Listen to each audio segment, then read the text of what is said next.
डोंबिवलीच्या खंबाळपाडा येथील आरएसएसच्या शाखेवर दगडफेक करण्यात आली आहे। लहान मुलांचं प्रशिक्षण सुरू असताना ही दगडफेक झाल्याचं कळतंय। तर टिळक नगर पोलीस ठाण्यात गुन्हा दाखल करण्यात आलाय। पोलिसांकडून अधिकचा तपास सध्या सुरू आहे। तर आरोपींचा शोध घेऊन कठोर शिक्षेची आरएसएसने मागणी केली आहे।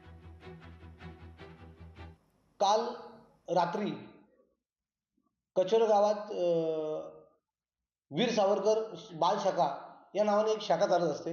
तिथे काही तर समाजकंटक ती शाखा कशी बंद पडेल, ती शाखा कशी थांबेल ह्या दृष्टिकोनातून काल रात्री त्यांनी दगडफेक केली।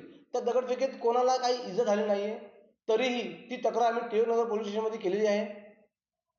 साहेबांनी ती तक्रार नोंद केलेली आहे। त्या घटनेमध्ये कोण कोण गुन्हेगार आहेत त्यांना त्वरित अटक केले पाहिजे, नाहीतर आम्ही शांत बसणार नाही, जसे तसे उत्तर देऊ। लोकशाही मराठी ऐका, पहा, जागरूक रहा।